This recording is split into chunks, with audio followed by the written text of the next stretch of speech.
Las empresas constructoras de la línea han sido premiadas con muchas obras y servicios.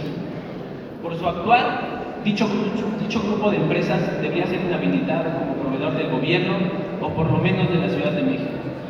Tan es así, incluso las víctimas, aún con la supuesta reparación del daño, han mostrado su conformidad al grado de acudir a instancias de otro país para ver si en esos lares encuentran la justicia que el gobierno actual les ha negado, denunciando los hechos ante la Corte de los Estados Unidos americanos. De hecho, es necesario recordar que para llegar a la culpabilidad de alguna persona es preciso tener un aprendizaje de lo ocurrido, por lo que en abono a todas las irregularidades de esta administración se contrató a una empresa externa para hacer una investigación. No solo que puede, sino que debe hacer la Fiscalía General de Justicia de la Ciudad de México. Incluso ese peritaje se sumó al cúmulo de irregularidades al proceso, al posponerlo en varias ocasiones, los resultados generando la falta de certeza jurídica y desconfianza de las autoridades. Al final, el resultado es el mismo.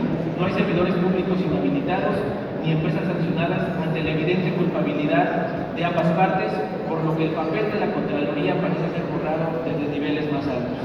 Ahora bien, el sistema tradicional y inquisitivo en materia penal tenía como elemento central el sancionar conductas típicas, razón por la cual el elemento primordial era el acusado y desde luego la búsqueda de la sanción para el probable responsable. Uno de los principales cambios que se dan en el nuevo sistema de justicia penal es la participación activa de las víctimas durante el proceso. La Constitución dota a las víctimas con voz durante el proceso y reconoce sus derechos. Es claro que el papel del Estado mexicano como proveedor y protector adquiere un papel preponderante cuando la omisión del ciudadano y del cuidado o las acciones negligentes lo hacen el principal impetrante de la violación a esos derechos. Pero no solo se trata de monetizar la reparación del daño y la garantía de no repetición, ya que, como dijimos, ello tiene detrás un proceso reflexivo que lleva a repensar el papel en las omisiones de hecho y, por lo tanto, surge en lo que el derecho internacional se ha considerado la reparación simbólica.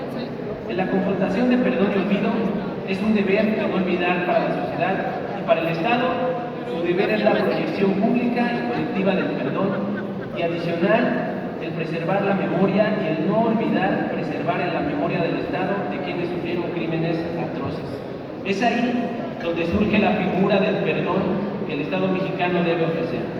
Además de todo el colmo del cinismo, las autoridades ministeriales del gobierno de la Ciudad de México han presumido la existencia de acuerdos reparatorios. Sin embargo, como es su costumbre, ocultan la información de aquellas empresas que no han hecho nada por las víctimas porque se encuentran bajo la protección del gobierno capitalino y del federal por ser proveedora de las obras faraónicas de este gobierno.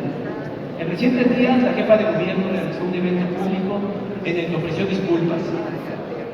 En razón de lo anterior y de la clara responsabilidad de la jefa de gobierno y los jefes de gobierno anteriores que permitieron la construcción de la línea 12 con claras omisiones, es fundamental que la doctora Claudia Sheinbaum Pardo ofrezca disculpas públicas a las víctimas y sus familiares por el colapso de la línea del metro en el que perdieron la vida decenas de personas y resultaron lesionados muchas más.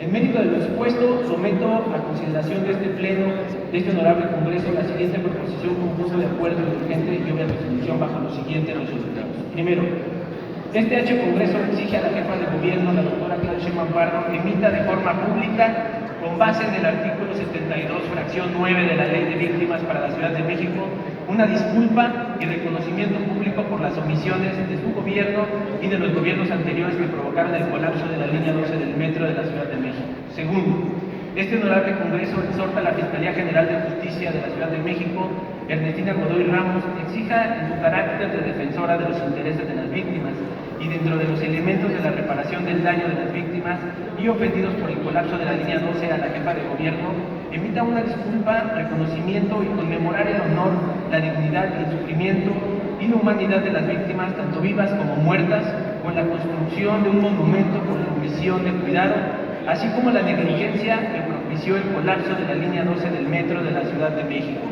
Es cuanto, diputado, presidente, y gracias por la atención. Gracias, diputado.